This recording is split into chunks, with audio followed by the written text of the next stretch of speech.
1,000,000% hindi nila maareglo. So kung ikaw yung merong may kasalanan, gusto mo bang manalo, yung 1,000,000% hindi mo maareglo. 30 billion was given to the first district of Ilocos Norte, the son of the president, and it will not happen if there are not a political dynasty. Yan naman ho talaga ang dahilan kung bakit ayaw patakbuhin ng mga kaibigan itong si Toby Tiangco, itong si Vice President Sara Duterte sa 2028 presidential election. Dahil alam nila, pagka nanalo si VP Sara, hindi nila ito maaareglo. Galing na ho mismo kay Toby Tiangco, pero bago ho natin pag-usapan yung video na yan na kung saan sinabi ni Toby Tiangco na 1,000,000%. Kung milyon-milyon ang ninakaw ng mga kaibigan itong si Toby Tiangco, ito naman si VP Sara, 1,000,000% na hindi magpapaareglo dito sa magnanakaw na to kung sakaling siya ang mananalo sa 2028 presidential election. Hindi pala kung sakali, dahil siya talaga ang mananalo sa 2028 presidential election. Pero bago yan, isang like at isang subscribe, masaya na ho tayo dyan at sa mga gusto sumali sa ating community, yung join button nandyan lang ho sa baba. Ito ang mga punto de vista nitong si Toby Tiangco. Naku, mayayari ka na naman kay Auntie Claire niyan. Sigurado, 100% mayayari na naman tong si Toby Tiangco dito kay Auntie Claire dito sa mga pinagsasabi niya na to. O lumalambot ba o hindi? Di ba? Hindi.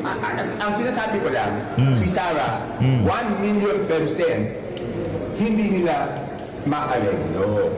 So kung ikaw yung merong may kasalanan, gusto mo bang manalo, yung 1,000,000% hindi mo maareglo. Malinaw ho yan mga kababayan, galing na mismo sa mga katoto nitong si Marcos Jr. Na itong si Vice President Sara Duterte na kung sakali siya manalo, 1,000,000% hindi siya maaareglo. Kaya para doon sa mga news anchor na nagsasabi na pagka nanalo si VP Sara, absuelto yung mga mastermind dito sa mga maanumalyang flood control to, mali ho yan, misleading ho yan, kasinungalingan ho yan.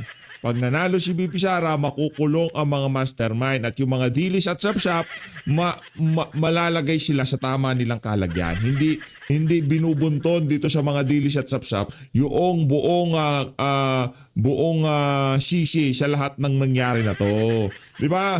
Hindi naman pwede na pare-pare silang may kasalanan dito, pero hindi pwedeng mas yung parusa noong mastermind kung 10 taon ng maximum na pagkakakulong, hindi naman ho pwede na yung hindi naman natin pwede sabihin pobre kasi milyonaryo din yung mga yan eh. Yung mga contractor makukulong na 10 taon tapos yung mga mastermind tag 3 buwan lang. Hindi pwedeng ganoon. O baka hindi man makulong, di ba? Kasi ang mga mastermind nasa Malacanang at yung dating appropriation chairperson at yung dating speaker of the house. Sila ang mastermind dito. At lahat ng napagbigyan, sila yung mga kabarkada na kailangan maabutan. Ganun ho yun eh. Para merong pangmadyong siguro, di ba? O para merong pambigay sa kabit. O merong ganyan eh.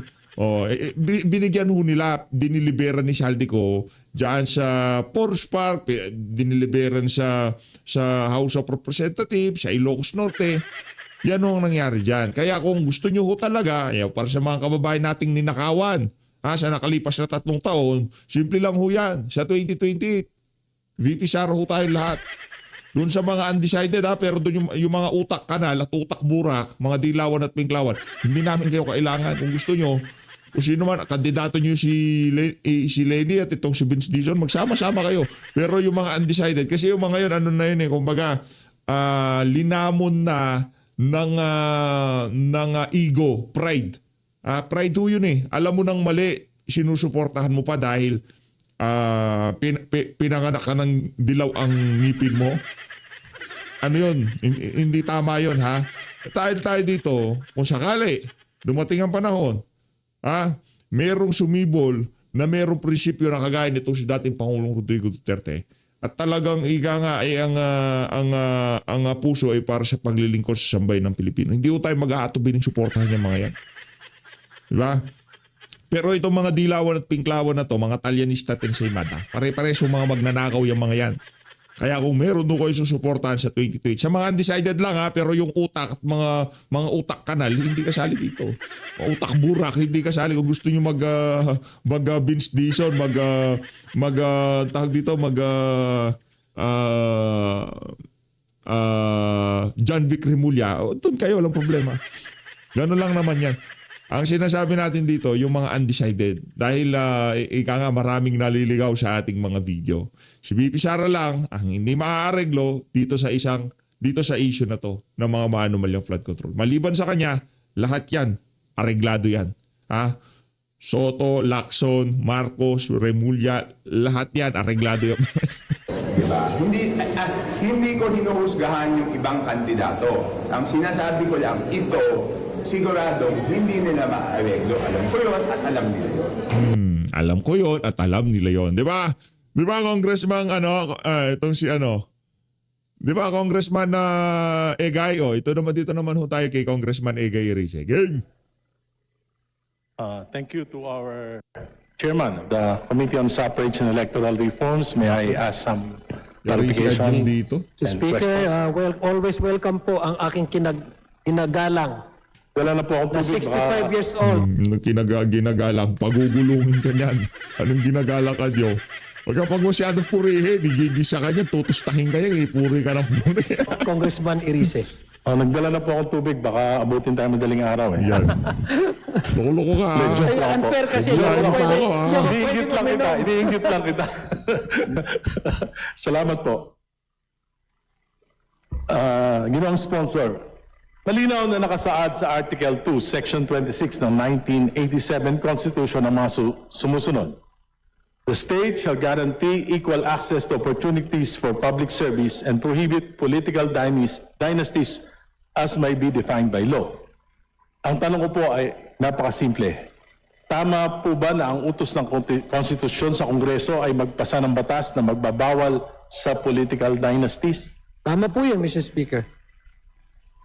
Hindi po ba sinabi ng konstitusyon na i-regulate lamang ito?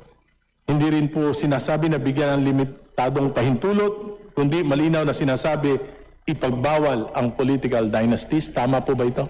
Yung full stop po, ang sinabi po ng Constitution is to prohibit anti-political dynasty law as may be defined by law. Ang doon po yung definition is karapatan na binibigay sa atin, mandato na binibigay po sa atin ng ating konstitusyon kung paano po natin to bibigyang buhay itong anti-political But it should dynasty. prohibit. Pero if I may be allowed, Mr. Speaker, pero siyempre, kung wala pong absent po talaga yan sa Constitution, babalikan din po natin yung intent ng batas na iyon. Tama po. Ang intent po ng batas na iyon, titingnan po natin kung paano po nagkaroon ng diskusyon ang mga framers ng Constitution. Sinabi po nila is hindi po complete absolute abolition. Ito po ay regulation, Mr. Speaker, Your Honor. Ang intensyon nila ay pigilan ang konsentrasyon ng kapangyarihan sa ilang pamilya. Dahil ito ang isa sa mga ugat ng korupsyon, patronage politics, kahinaan ng political parties at kawalan ng tunay na kompetisyon sa politika. Ito po yung arguments ng mga framers ng Constitution. Tama po yan, Mr. Speaker. Ang layunin ng provision ito ay buksan ang politika sa mas maraming Pilipino, hindi upang institutionalize ang kapangyarihan ng mga political clan. Tama po? Tama po yan. Ngayon po, Ginoong Sponsor, ayon sa bersyon ng inyong committee, pinapayagan pa rin ang mga magkakamag-anak hanggang ikalawang antas ng consanguinity o affinity na sabay-sabay humawak ng posisyon sa gobyerno basta't magkakaibang antas o posisyon. Tama po ba yon? Iyan. Hoy, Adjong! Lang linuloko mo pa kami. Tama po yan, Mr. Speaker. Anti-political dynasty yun, okay lang. Hanggang ika-apat na consanguinity, basta iba-iba yung pwestong... Raulo tong si Adjong. Pagka anti-political dynasty, isang pwesto, isang pamilya. Tapos ang usapan, hindi niya magkakaibang pwesto kahit na for consanguinity, walang problema. Halimbawa, isang miyembro ng pamilya ay pwedeng tumakbo, manalo sa posisyon ng national, for example, senador. Halimbawa, si Senador De La Cruz. Tama po ba yan? Tama po, Mr. Speaker. At Maaari yung po siyang matalo. ang kanyang anak ay pwedeng tumakbo at manalo bilang gobernador, makaupo bilang gobernador. Pwede po yun? Pwede rin pong tumakbo at matalo. Hindi, pero pwedeng maupo. Pwede pong manalo at matalo. O nga po, pwede nga pong, pag nanalo, mauupo. Tama? Ulo tong si Adjong, huwag mo na. Sinto talaga tong si Adjong eh. Brad, debate to, hindi comedy ah. Pinapanood kayo ng sambayan ng Pilipino. Pinag-aaralan nila yung mga argumento nyo. Pwedeng manalo at matalo, hindi. Ang tanong, pwedeng maupo. Sinto. Tama po, sabay sila. Tama po. Isang senador, isang governor. Tama? Tama Sabay po yun. sila. Asan Pwede yung, pong maging sabay. asan yung anti-political dynasty doon? Po pwedeng hindi magsabay, po pwedeng matalo yung isa Hindi sa nga po, kanila. kung mananalo, sabay sila, pwede. Kung Pwede. yung frame of mind niyo po ang gusto niyo Hindi pong po, yun ang frame. Ang tinatanong ko lang po, simple lang. Simple. Kung sabay silang manalo, sabay silang makakaupo. Tama. Hypothetically, posible mangyari po. Hindi hypothetically. Kunyari, parehasin ng Baluarte yun. Nakapamigay sila ng maraming akap, ayuda, di ba? Kagaya ng ginagawa nyo nung nagdaang Congress, di ba? Halimbawa, ganun ang nangyari. Nagpakaaso sila kay Martin Romualdez, congressman at senador. Sabay nanalo. Okay lang. Anti-political dynasty. Urur. Yes. Ulo ka. At nangyayari po yan. Tama naman po, Mrs. Marami Speaker. pong may senador Anti-political dynasty daw. po, mayor ang asawa. O siya nga yun, naiintindihan nyo na ho yung version nitong si Adjong ng anti-political dynasty. Di ba? Pang sintu-sintu ho. Tama po? Tama po. Yun, tama. At yung kanyang isang anak, pwedeng maging congressman sa District 1 ng kanilang probinsya. Tama rin po yun. So, tatlo na sila. Tatlo Yung na. isa pong, yung asawa ng kanyang anak, Natatawa na lang si Adjong. Sabi niya siguro nakatawa. Ba't mo naman binubuking yung namin, pampapogi sa presidente? Yung anti-political dynasty na yan, nandun lang yung anti-political dynasty para maloko natin ang ating mga kababayan. Pero hindi naman talaga totoo yan. Ito kumbaga pang iba lang ng usapan sa flood control at pinapakita ng administrasyon na meron silang ginagawa kaugnay dito sa anti-political dynasty. Pampapogi ba? Sa susunod na zona.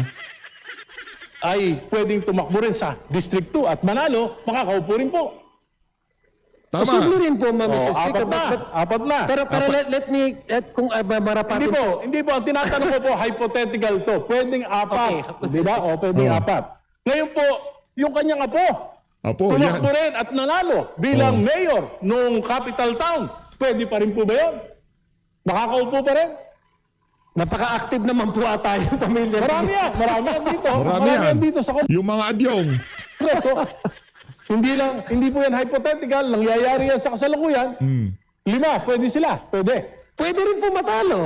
Oo, pwedeng manalo. Makakaupo pa rin. Ayon sa proposal ng batas na yan. Pwede Budol. po maging vice mayor nung kanyang apo. Yung kanyang pinsan. Kung tatakbo po yung kapatid niya na sobrang active sa isang munisipyo, dahil mas active naman po yung kapatid na isang munisipyo, bawal na po yun. Kasi hindi po pwedeng... Hindi po, sinasabi ko po, yung pinsan niya, tumakbong vice mayor niya, pwede? Pwede naman po yan. Dahil second degree lang. Second degree. At yung pinsan niya sa isang kapatid ng kanyang tatay, tumakbong konsyal, pwede pa rin po manalo. At makaupo. Tama po? Tama po. So, 7 na sila.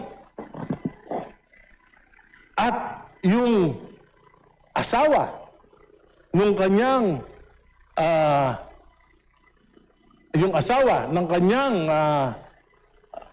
ang kapatid ng kanyang asawa ay tumakbo naman bilang barangay captain. Pwede pa rin.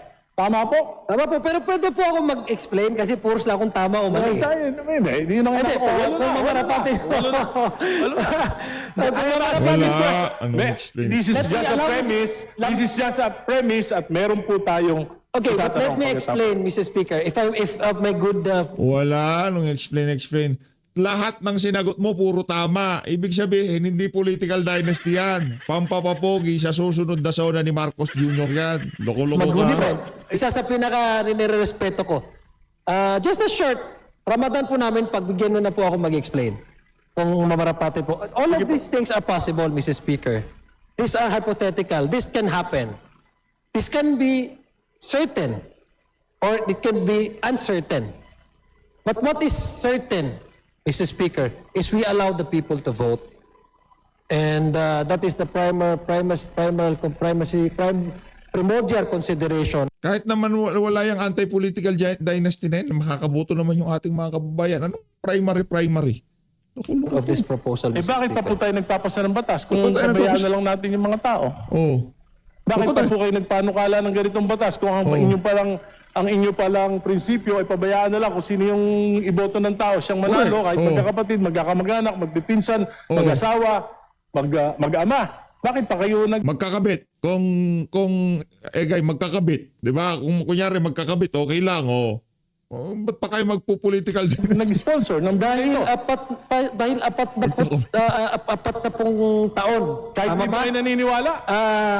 Naniniwala po ako dahil ang Constitution po ang nagsasabi, Mr. Speaker. It's not even your decision, Mr. Speaker. It's not even the decision of Congressman Irice. It's not the decision of this representation. It is what the Constitution dictates. Okay, okay. And that is what we're trying to provide, Mr. Speaker, Your Honor. Tama po. Naniniwala po ako sa sinabi nyo, pero sabi ko nga po, may certain parameters, yung mga premise ng Constitution. Dapat it will prevent the monopoly of power. Ngayon po, kung ikaw, Gobernador, yung iyong pamangkin, Vice Governor, yung pinsan, Bukal, yung iyong anak, Mayor, yung isa mong pamangkin, Vice Mayor, yung isa mong pamangkin ay kapitan ng barangay. Tapos sa kabila naman, ang congressman, kapatid mo. Sa kabilang distrito naman, ay yung anak. Wala pong bang monopoly of power doon? Mr. Speaker, Ano? Sagot! Buisit na dyan na to. Nakita nyo ho kung bakit tayo pinagloloko ng mga aso ni Romualdez at nitong aso ni Marcos Jr. dyan sa House of Representatives? Asan yung political dynasty, anti-political dynasty dyan? Ang tanong ko, may monopoly ba of power doon o wala? no, because, Mr. Speaker, I'll give you a straight answer. Monopoly resides when the power to appoint resides and exercised by one person. That is monopoly. But we allow the people to vote. The primary reason is, again, the sovereignty of the people and the primacy of the right to vote. Under Ba't pa kayo nag-anti-political dynasty na yan kung yun pala ang priority? Section 1, Article 2. Kung may monopolya po, Mr. Speaker, ay kung i-appoint ito Ay, at ang magde-decide lang po ay isang tao na paupuin ang ang kapatid or anak or asawa sa isang posisyon, that is an abuse of power. That to me is a blatant abuse of power and a monopoly. The most dangerous form of monopoly. But this time, we present individuals to the voters and the voters vote. That's what the Constitution So says. hindi And po that's what I'm kailangan, trying to- yung sinasabi that is niyo what po, I'm hindi trying na to kailangan provide. itong batas na ito. hindi na kailangan batas na yan. So, in terms of what now, Mr. Speaker, based on the status quo, just for the sake of argument, Mr. Speaker, what could be described as something that is predominantly controlled by one family. But since we don't have the anti-political dynasty, as of yet, there's no point for us to really say that this is dominated by one family. Maybe many offices, Mr. Speaker, are being handled and occupied by the same family. Predominantly, very active ang family nila. But domination in monopoly is also a gesture of one exercising that power to make sure that sensitive positions are occupied by blood relations that would give him or her undue advantage over these resources. Yun lang, I'm just... Ngayon po, ang ibig Ngayon sabihin- po, pag mayroon po tayong anti-political dynasty, talagang meron na po tayong definition kung ano po yung Wala, ano yan. abuse of Budol ho yung anti-political dynasty na yan. Talagang bait lang ho yan. Hindi naman ho talaga nila ipapasa yan. Yan ho ati sigurado dyan. Bait lang ho yung anti-political dynasty na yan. Palit yung sinasabi niyong abuse of power in appointments, ay yung sinasabi May niyong... nepotism na po tayo, Mr. Speaker. So, ano magagawa ng batas na yan? Hindi ganun din, pareho lang. Ang Whether there is a law or not, ganun pa rin. It's Ganun the pa same rin. thing. Mr. Speaker, If your definition of monopoly of power is just on the appointments, di pareho lang. May Wala batas o wala. Oh. No, that is exactly what I'm trying to do because monopoly really resides if one person exercises that authority to appoint a certain relative. So hindi anti-political dynasty ang dapat pangalan ng batas na inaano mo. Dapat amendahan nyo yung paraan ng pag-a-appoint ng kung sino man ang mga nag-a-appoint sa executive. Yun ang amendahan nyo. Hindi yung hindi naman politika yan eh. Pag-a-appoint. Anti-appointing dynasty dapat ang dapat ang pangalan ng ang kanilang bill na yan.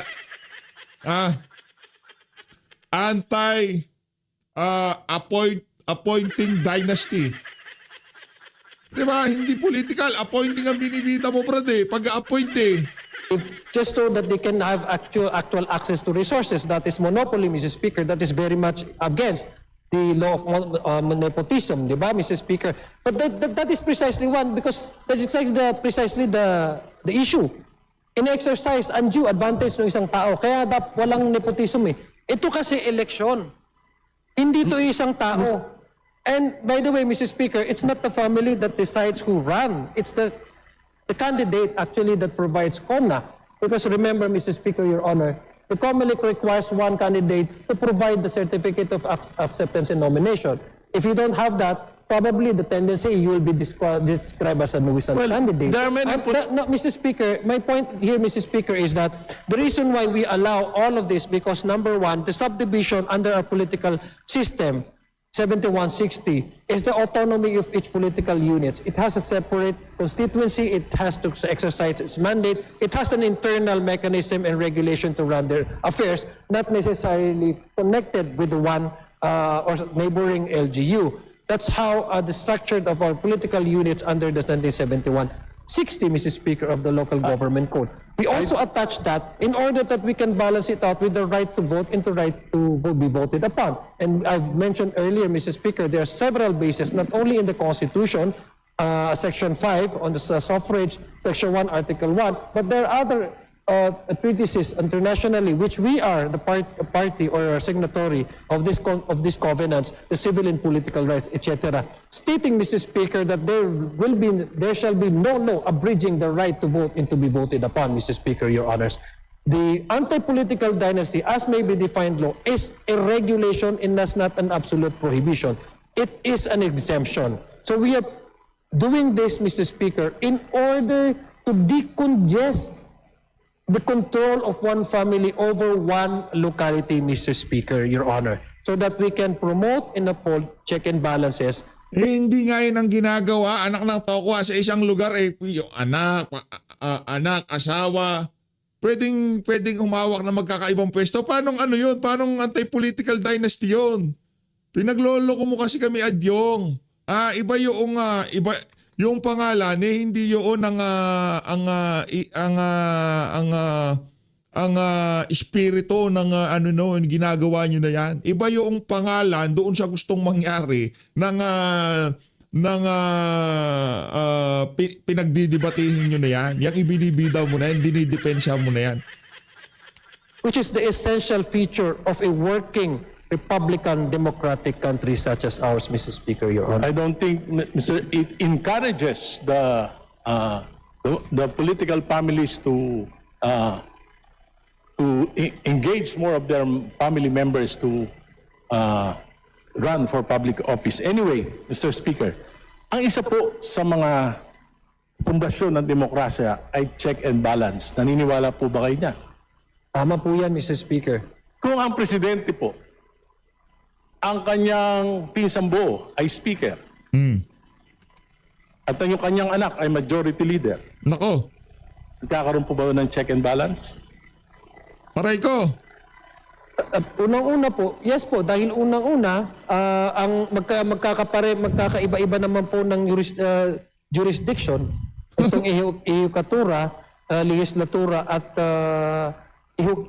ehekutibo. Pasensya na, hindi po ako Tagalog, Maranao po ako, kaya ehekutibo at legislatura, Mr. Speaker. Sa tingin niyo po ba yan ay hindi magdudulot ng pag-abuso? Wala naman po dahil may internal mechanism and arrangement po ang bawat institution na ito. For example, Bakit naabuso? Speaker yung pinsan, bakit nagkaroon ng nakawan dito sa issue ng flood control? Bakit nakakaladkat pati pangalan ng presidente at ng Speaker of the House kung hindi nagkaroon ng sabuatan dito sa issue na to? Hindi na abuso?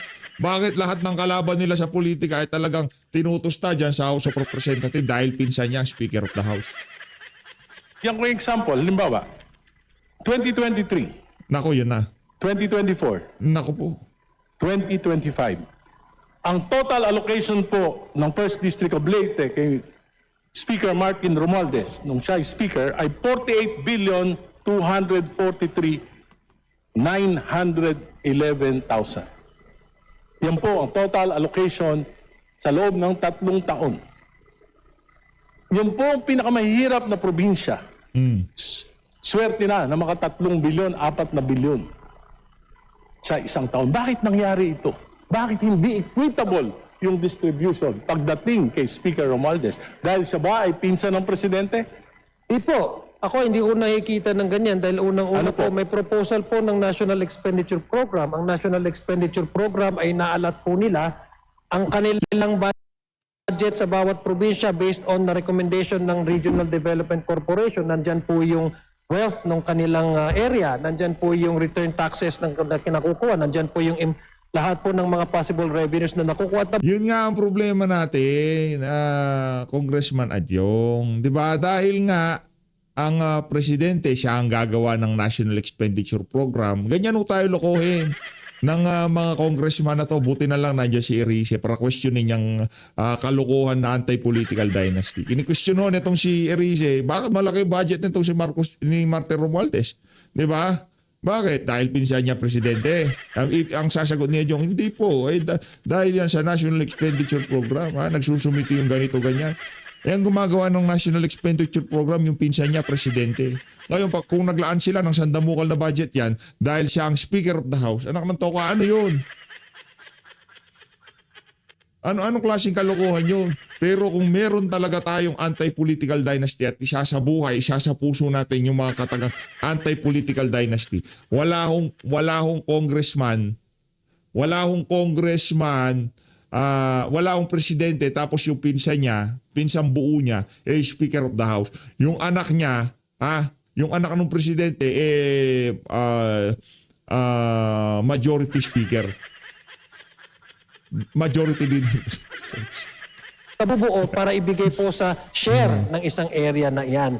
So hindi ko po alam kung bakit ito magkakaroon ng issue ng check and balances dahil unang-una magkaiba po ang institution, ang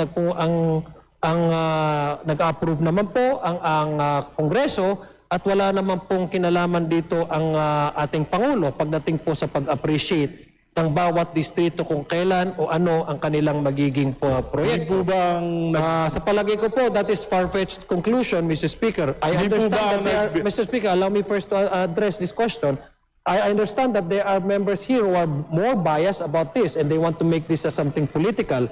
But I don't think this is something that we can actually attribute the President to the issue of the 2024, 25 elections, although this is a separate discussion altogether. But I'm just giving way to our good gentleman because he premised it on the anti-political dynasty. Again, the straight answer is it has no bearing whatsoever. The President being the cousin of the former Speaker of the House of Representatives, how the House of Representatives receives the National Expenditure Program, how the House of Representatives deliberated individual budget of each agencies, how the House of Representatives went on to participate in the bicameral conference, and how the House of Representatives ratified the result of the bicameral conference committee, Mrs. Hindi po ba ang nagre-rekomenda sa Kongreso ng National Expenditures Program ay ang Pangulo? It is called the President's budget, Mr. Speaker. So it is the President's budget, and it's a fact that 48,243,000 was allocated for the 1st District of Leyte because he is the cousin of the the President. And Tapos ang usapan. 30 billion was given to the 1st District of Ilocos Norte, the son of the President, and it will not happen if they are not a political dynasty. Mr. Speaker, Yan ang sinasabi ko. Ang hiling mo kasi magbida-bida. Political dynasty ka ng political dynasty. Ayan, salubungin mo. Anak ng tokwa. Oh, ano?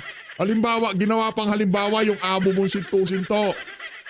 Sir, if I was not observing my Ramadan, Mr. Speaker, I could have also shout as loud as Congressman Brad. Pambira talaga tong si Adyong, oo. Sumigaw ka, Brad.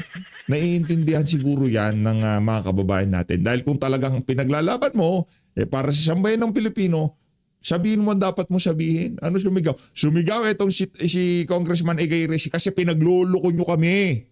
Kaya linuloko nyo sambayan ng Pilipino, Brad. If I may, But because I'm half-past na Ramadan, I'm prohibited, Mr. Speaker. Mr. Sponsor, Allow me first, Mr. may I remind the gentleman to stop, to bring down the decibels a bit. Shouting will not do us an advantage here. Let's debate in a proper way. Hindi, paano yun eh? Paglalagay ng diin sa mga punto de vista, hindi yung sigaw dahil nag-i-intimidate o kung ano pa man. Yung pagsigaw paglalagay ng diin doon sa kanyang mga punto de vista sa kanilang mga pinagdidibatihan. Just a friendly reminder. Thank you. Proceed. Thank you, Mr. Speaker. Again, let me respond to my good friend and one I respect, Mr. Speaker. Very, very calmly. The President acted as the President of Republic of the Philippines, not as a cousin of the former Speaker. The former Speaker acted as the Speaker of the House of Representatives, voted by majority of the members of the House of Representatives. They have separate mandate, they have separate authority. To say the opposite is not only accusing these two gentlemen, but it is, Mr. Speaker, a very sheer example or conclusory, like one that is having a bias. So I doubt, Mr. Speaker, that the gentleman from Caloocan, one of our respected legislator, would have to derive into that conclusion, discussing about political dynasty and framing it in a way that Simple lang eh. Simple lang yan. Kung talagang budget yan ng presidente at nakita ni Speaker, anak ng tao ka, ba't ang daming zero nitong budget ko? Ang daming probinsya sa Pilipinas ang mas nangangailangan. Kesa sa probinsya ko. Ilagay niyo yung, ang tawag doon, delikadesa. Delikadesa. Okay, Adyong. Diba? Ang daming zero nito. Ang daming diyan mga distrito na mas mahirap sa akin. Sabihin na natin yung Leyte First District talagang napakarami naghihirap. 'Di ba? Ang laki na ng pondo nila dapat para naghihirap. Alam niyo na ho ibig sabihin nun. Okay? Teka, ang dami zero nito. Nakakahiya naman presyan ko presidente. Bro, ano yung ba? Sabihin niyo naman kay president sa mga gumagawa ng budget, pakitawagan naman. Sabihin niyo ilaan sa ibang mga bagay itong napakalaki pera nito. Hindi naman unfair naman ito para dun sa mga iba nating kasamang congressman. Ano yun sila, hatiin nyo na naaayon doon sa hatian. Hindi yung puro nasa First District of Leyte lang. Huwag ganun pa.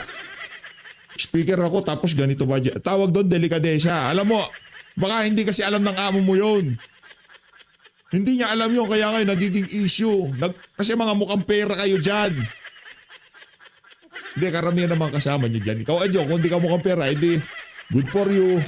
that highlights the blood relation between the sitting president and the former Speaker of the House of Representatives. Mr. Speaker, Your Honor. Thank you, Mr. Speaker. Noong panahon po ni Pangulong Duterte, Yan. yung Quadcom sinabi po na 51 billion yung flood control program ni Congressman Paulo Duterte. Bakit po nangyari yun? Iba dahil political dynasty rin sila. Yan. Tama. Sige, kung isama din itong kay Congressman Paulo Duterte. Again, isasama nila. Eto may resulta. Meron tayong coastal, yan ka na PH sumasalansan ka na hindi. Bumabayas ka na hindi tayo bumabayas. Yun may resulta. Merong coastal road, merong mga bagong kalsada, merong mga bagong tulay ang naipapatayo sa ano. Ipagpalagay na natin ang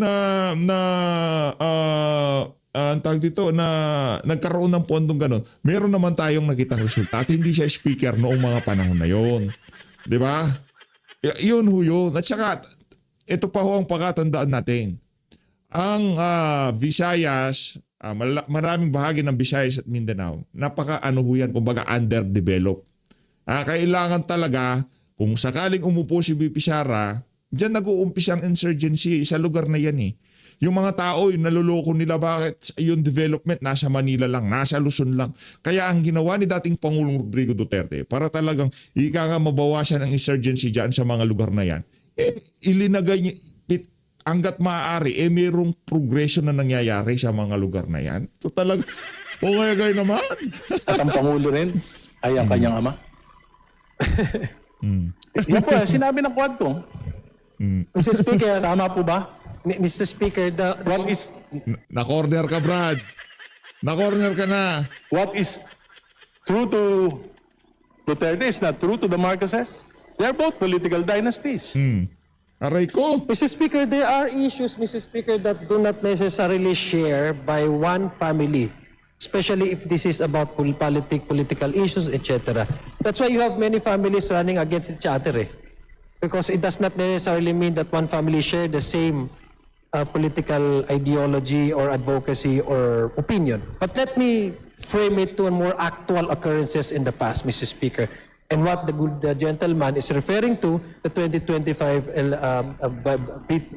budget, Mr. Speaker. It went through, the whole country was watching, Mr. Speaker, during the deliberation.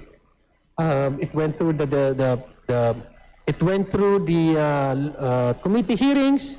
It passed through the House of Senate. Senate is also parallel doing their own version. And mind you, Mr. Speaker, the 2025 version of the House of the budget was not the 100% reflective of the House version the one that we adopted in 2025. Mind you, Mr. Speaker, what we adopted in the House of Representatives has the education sector has the highest number of budget amount, the GAAB House version. When it went to the BICAM, it was changed, Mr. Speaker. So where was the participation of the President vis-a-vis the House at the time, former Speaker Martin Romualdez? There was none. If you ask me, There was. there was none, Mr. Speaker. There Number was. two, The House ratified allow me to, Mr. the BICAM report. The Mr. House Speaker, again, ratified. I would pretend that the good gentleman from Caloocan is Hindi kasi bro, sinungaling ni sinasabi mo, ayaw mo pang pasagutin. Kumbaga linoloko mo ng ating mga kababayan na observing yung mga ano na to. the proper decorum. Because I am under fasting, Mr. Speaker. I would humbly request him, for the sake of our shared Abrahamic faith, to please avoid shouting. Sorry. Because I can hear you. I can hear you quite clearly, Mr. Speaker. Mr. Sponsor, may Thank I just you. respond to you? Yeah, I will. Yes. I Allow me I first. am not angry. Allow me This is first just to my continue. natural voice. And I'm very passionate about this because I've been fighting for political dynasties yung nilabanan ko. Buti pa nga, buhay pa ako. At napahirapan talaga ako ng gusto. At alam ko yung frame of mind ng karaniwang mga political dynasties. So, yung pong boses ko, hindi po ibig sabihin galit ako. Ito po ay passion. Passion. Salamat po. Maraming salamat po. Thank you for that explanation. I agree, Mr. Speaker, that the good gentleman from Caloocan is very, very passionate. And the district of Caloocan is very, very fortunate to have the likes of Congressman Irisi as the representative, Your Honor. That's why I said, isa po siya sa nire-respeto ko po. Now, I'm not saying this because he's standing across me. He really is earn my respect. Again, to respond to the question, number one, wala pong nakikita tayo doon na participation. In fact, the President vetoed a portion of the 2025 DAA, Mr. Speaker. So that would again conclude the response of this representation. And if I may request, Mr. Speaker, the good gentleman, to go back to the main topic, which is the anti-political dynasty. And if possible, we can segue with the 2025 budget, but I would suggest that we don't we don't dwell our time in the debate and argument on the 2025 budget, which has already been, been the subject of many, many things, Mr. Speaker, Your Honor. Mr. Speaker, I'm just trying to point out that political dynasties breeds corruption. And during the time of Speaker Romualdez and President Marcos, dito po nangyari yung pinakamalaking pagnanakaw sa kaban ng bayan. And we cannot not put blame to this House kasi po niratify natin yung BICAM committee report. Hindi po ako kasama nun, hindi ako kasama nung 19th Congress. Niraratify po yan.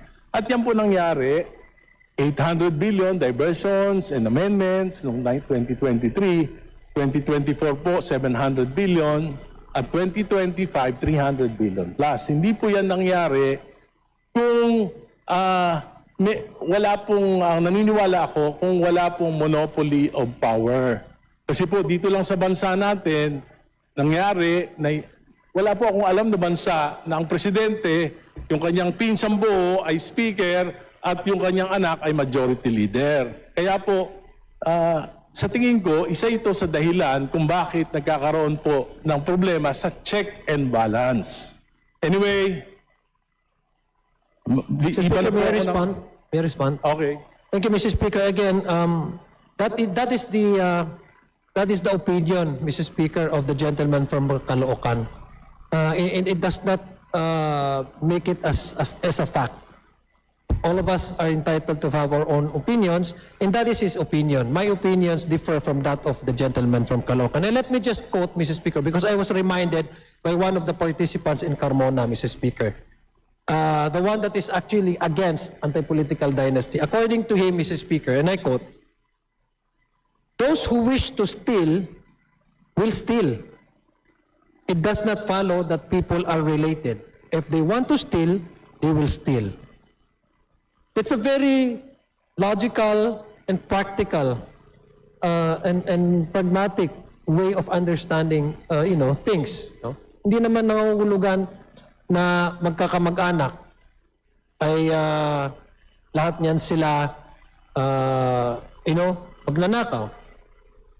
Kasi kung magnanakaw ang isang tao, hindi kinakailangan maging anak ng hari palag magnakaw. Kung ayaw magnakaw ng tao, maski hari yan, hindi yan magnanakaw. And I'm sorry to... Ngayon yung mga congressman, yan ang hilig nila pag nanakaw. Di ba Congressman Adyong? Ha? Ay wala tayong magagawa kasi puro magnanakaw yung mga kasama mo dyan. Karamihan sa inyo dyan ay mga magnanakaw. Di ba? To Congressman Benny Abante, let me quote a passage in the Bible, the story of King Solomon. I mean, he's a king. He can even he governs all the sort of any kingdoms, but he did not steal anything. And the witness of that is the Bible. I'm citing to you this, Mr. Speaker, because each of us would have his or her opinion, and this opinion cannot be treated as a fact. So that is the opinion of the good gentleman from Caloocan, which I respect. And I think that his opinion is wrong. And that is my opinion, Mr. Speaker, Your Honor. Totoo po yun na kung ang isang tao ay ayaw magnakaw, hindi magnanakaw. Pero kung ang tao ay gustong magnakaw, magnanakaw siya. Pero mas madaling magnakaw kung yung tatay mo yung nakabantay sa kaban ng bayan at yung tsuhin ay siya namang may hawak ng susi. Anyway, aray ko. Ayun na nga, dito na natatapusin ang napakalupit na debate na to ni Kong Adyong at itong si Kong Egay Rice. So ladies, maraming salamat to sa pag-support sa PH Update. Mag-ingat to kay lahat at ang Pilipinas. Saludo, Congressman Rice.